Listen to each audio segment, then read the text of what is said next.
Komið sælir, sjónvarpsáhorfendur og velkomnir í þáttinn.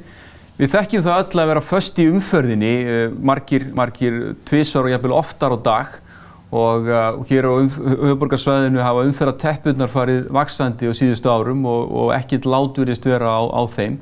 Og það hefur verið ræddar ýmsar lausnir í þessu sambandi og til að mynda hefur verið rætt um Miklubraut í Stokk, það hefur verið talað um svokallaða borgarlínu og það hefur líka verið talað um Sundabraut. En þessar hugmyndir eiga allar sammerkt að vera ansi dýrar og sumum finnst óheyrilega dýrar og mig langar að velta yfir þessum þætti hvort það sé ekki möguleiki að við gætum látið umferðina ganga greiðlegar með einhverjum aðferðum sem væru mögulega ódýrari.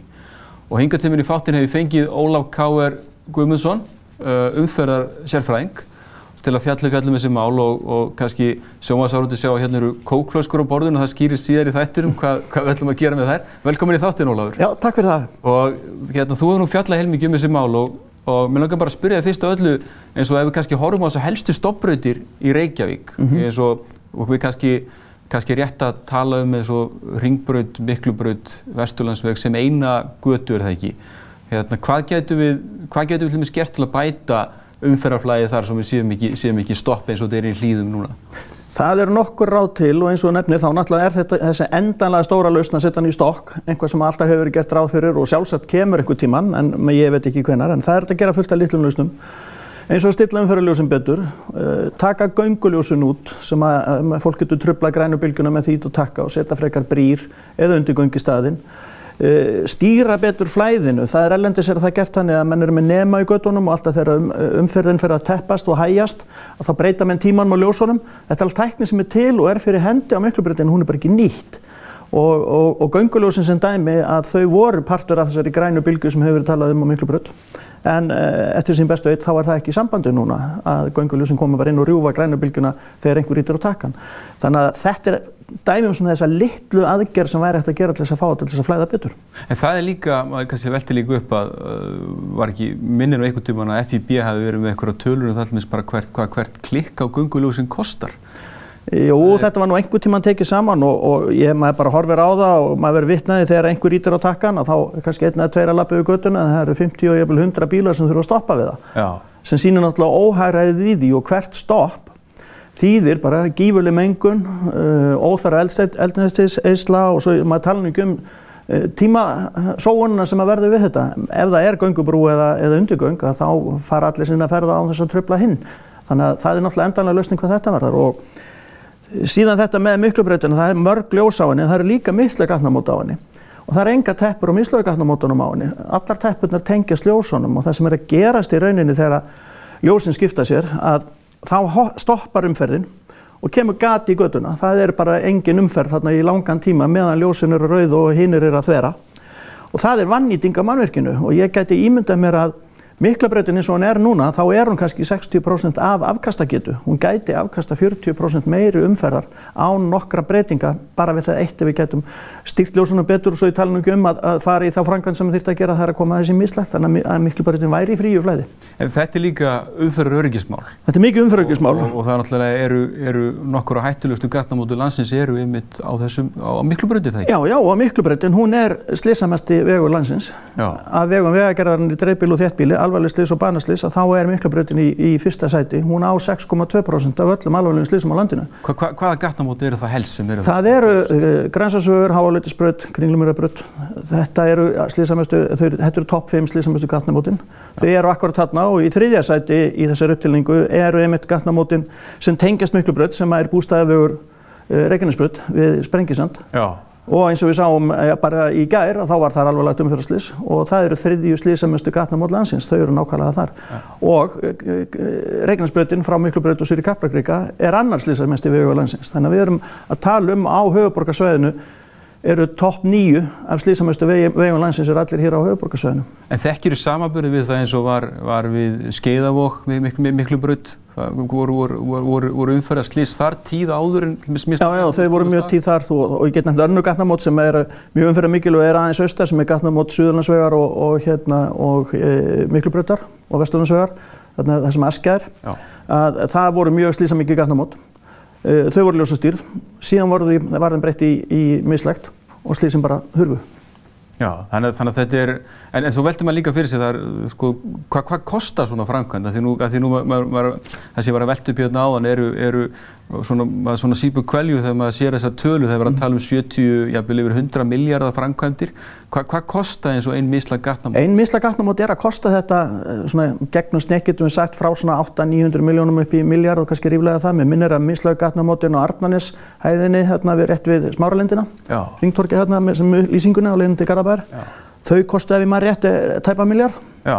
Og gatnamótin sem var verið að gera núna við hérna Krísuvíkurveg, rétt við álverinu, það var eitthvað svipað. Þannig að góð mislæg gatnamót að kosta þetta held ég frá 800 upp í kannski 1100.000 eftir hvernig þau eru útfærð og í hvernig landslægið eru. En ég nefndi að mislæg gatnamót á Miklubrautinni. Já, hvað eru mörg mislæg gatnamót á Miklubrautinni? Menn yfirleitt muna eftir Elliðánum, stóru gatnamótunum þar, sem eru slysalaus, þrátt fyrir það að vera umferðarmestu gatnamót landsins. En það í raun 3 önnur mislæg gatnamót á Miklubrautinni sem enginn sér. Það eru mislæg gatnamót hérna upp við Sjálfstöðina, hérna beint á móti Ölgerðinni. Þar eru mislæg gatnamót undir Vesturlandsveginn. Það verður ekki varfið, þau virka og eru slysalaus. Það eru mislæg gatnamót við hérna N1-stöðina upp Ártúnsveiða. Enginn tekur eftir þeim, enginn slys.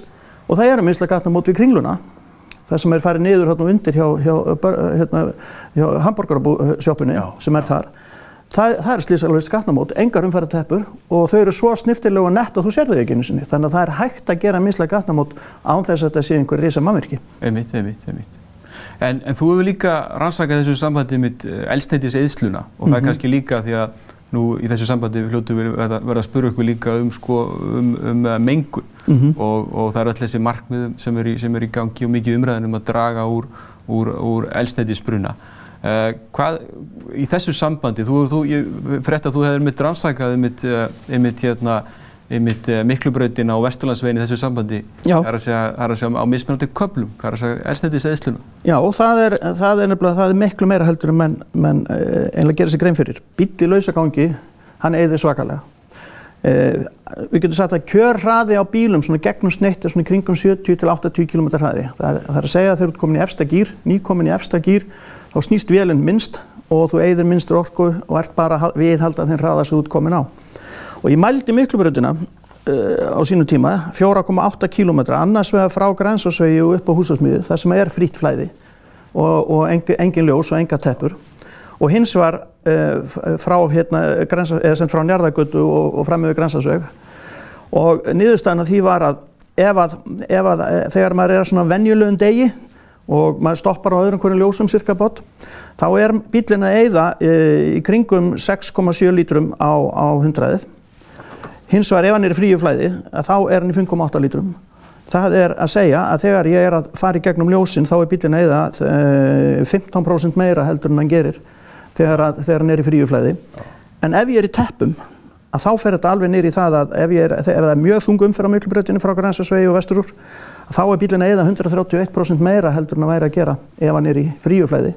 Og verst þetta við hlíðarnar, þegar maður komin í fyrsta gír og að ferðast bara á 8 km hraða, að þá eyðslumurinn orðin 345%. Og hver þá eyðslan orðin? Hún þá komin yfir 20 lítra á 100. 20 lítra á 100? Já, frá því að vera í þetta 5,8 á þessum bíl sem ég mældi þetta. Þannig að mengun aukast þetta mikið þar sem við verðum að hægja á umferðinni? Já, hún eykst gífurlega mikið, miklu meira heldur en menn, og meira sé bara hraðahindranir. Ég gerði svipaða mælingu á Strandveginum og þar fór þetta upp alveg upp í það að vera á fríu flæði eða hins vegar það að vera í gegnum hringtorg. Ef ég var að fara í gegnum hringtorg þá eyddi bílinn 7,4% meira heldur en hann gerði ef hann í fríu flæði. En ef hann var að fara yfir hraðahindranir, jafnmargar hraðahindranir, þá það 47%. Af því þú hægir miklu meira á þér heldur en þú ert að fara í gegnum þegar þú fer í gegnum hringtorg. Þetta svo fljótt að telja á hverjum einasta bíl. Þannig að þetta skiptir alveg 100 tonna á ári ef ekki þúsundum. Sem að CO2 eykst á hverri götu fyrir sig ef við að tapa henni niður í hraða og flæði. Já. En þú líka komst með þessar Coca-Cola-flöskur. Já. Það að segja, getur þú sýnt okkur þetta aðeins í þessu sambandi? Já, í þessu samhengi. Miklabrautin á þessum bíl sem bara hefðbundin venjuleg bíl, þú mátt alveg taka þessu upp af þessu, en þegar ég að keyra í venjulegri umferð, svona miðjum degi, þá bílinn að eyða cirka 1 kókflösku í að keyra þennan 4,8. Og sopa? Já, fóðursopa. En ef ég í fríu flæði, algjörlega fríu flæði, engin umferðarljós eða neitt, þá þetta cirka bátaeyðslan á honum. Þetta munar þessu, bara við það að þurfi ekki að stoppa á ljósum. Hins vegar við hlíðarnar eins og ég nefndi, þá ég að eyða 3 flöskum af kók. Í það bara að keyra í gegnum hlíðarnar. Einmitt. Þannig að þetta svo fljótt að koma og þetta í eldsneyti þýðir alveg sama hlutfall í koltvísýringi. Þannig að ef við kæmum umferðinni í Reykjavík eða á höfuðborgarsvæðinu í betra flæði þá myndum við ná öllum markmiðum Íslands hvað varðar minnkun á gróðurhúsalofttegundum, útblæstri þeim sem var að skrifa undir í París sáttmálanum. Við næðum því bara með því að láta umferðina ganga. Við þurfum ekkert að skipta samgöngumáta eða neitt annað, við næðum markmiðunum bara með því að láta stofnaðirna ganga. Einmitt.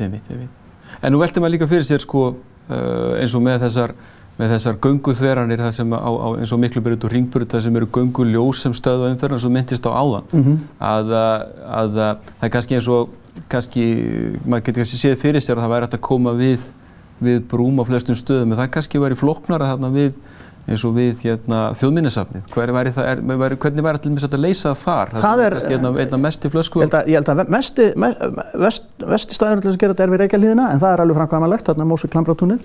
Það ekkert mál að setja þetta við þjóðminjasafnið. Þar væri hægt að setja göngubrú bara við Gamla garð og yfir í Hljómskálagarðinn. Aðeins neðar heldur en gönguljósin eru núna. Það nóg pláss. Já, og strætó myndi þó stoppa þá? Aðeins fjær hringtorginu. Sem kostur líka vegna þess að partur af vandamálunum þarna við hringtorgi við þjóðminjasafnið það hvað þetta nálægt hringtorginu. Það ekkert pláss til þess að hvorki ná upp hraða né að fyrir bíla safnast upp. Þannig leið og verður teppa við gönguljósin þar þá hún búin að smita út frá sér inn í allt hringtorgið. Þannig að það væri mikil kostur að koma allir þessari gönguþverum þarna með brú aðeins neðar og strætóstoppistöðunum þá bara aðeins neðar, það nóg pláss. Sama við 365, þar mikil töf, af því það sker hlíðarnar í gegn og það fólk að fara í skóla beggja vegna, þannig að það mikið gengið yfir göttuna þar og það endalaust verið að stoppa umferðina þar vegna gönguljósanna Mósið 365. En slys á þessum gönguþverunum það eru svolítið slys á þeim en ekkert yfirþyrmandi getum við sagt en enga síður slys og hætta á slysum. En kannski það sem mestu munar það tafirnar bæði í tíma og kostnaði og mengun. Og talandi tíma, að tíminn náttúrulega skiptir máli og það að stoppa menn á óþörfu og lengja ferðatíma frá því að vera það sem hann gæti verið eins og á Miklubrautinni, ég tók saman tíman á þessu líka, það að vera í fríu flæði þessa 4,8 kilometra, það tekur mig 3 mínútur og 10 sekúndur að keyra það á 70 km hraða. Hins vegar fór það upp í 20 mínútur að keyra Miklubrautina þar sem hún var teppt. Og þetta munar þarna 17 mínútur í lífi hvers manns býsna mikið svirði. Ef maður kannski veltir þessu líka fyrir sig bara eins og fyrir atvinnulífið almennt, þetta hlýtur ég hef ekki tölur þú kannski hefur tölur það hvaða áhrif þetta hefur bara á allan atvinnurekstur. Þetta hefur, það ekki bara atvinnurekstur, heldur líka bara fjölskyldulíf, þetta þýðir það bara menn að tapa kannski, eins og þú nefndir, menn að teftir í umferð 2 og jafnvel oftar á dag til og frá vinnu og ef við erum að tala þarna kort þetta örugglega að fara að skipta klukkutíma ef ekki klukkutímum hjá sumum sem að tafir eru að kosta bæði atvinnulífið og skerða þá tíma með fjölskyldu og öðru slíku. Mögulega áhrif á geðheilsu fólks? Já, geðheilsu fólks, maður sér fólk steitandi hnefana stundum í umferðinni, það ekki það. Já, en það kannski líka þetta að það kannski líka veltað upp að það kannski hraðin sem hefur gert okkur, hefur kannski svona einn aðal faktor í þessum miklu framförum sem hefur orðið á síðust kannski 2-3 öldum. Þetta snýst allt hraða. Stóraukinn hraði. Já, ég sá góðan þátt hérna sem vinur minn Jeremy Clarkson gerði einu sinni sem hét Speed, var á BBC. Það sem var einmitt farið í gegnum það hvað hraðinn skiptir okkur máli og það kannski hraðinn og það að við náðum stjórn á hraðanum sem gerði okkur að þessu höfuðdýri jarðarinnar. Við erum eina dýri jarðarinnar sem getur farið hraðar heldur en að hleypur. Við notum hesta fyrst og síðan fórum út í bíla og nú erum konar ljósraða með tölvutækninni. Þannig að þetta snýst allt hraða og iðnbyltingin snerist hraða. Þetta snýst allt hraðorðið. Bara internet og upplýsingatæknin og þeir tíma sem við lifum í dag snýst það að nýta tíma sem best og fá sem mest út úr hverja einustu mínútu. Þannig að óþarfa tafir eitthvað sem við eigum að reyna að halda í eins miklu lágmarki og mögulega getum. Tíminn dýrmætur. Tíminn dýrmætur og við viljum fá sem mest út úr honum þeim tíma sem við höfum hérna á jörðinni. Þannig að þetta snýst allt tíma og hraða. Og nú tíminn hlaupið frá okkur og þakka þér kærlega fyrir komuna, Ólafur. Já, takk sömuleiðis.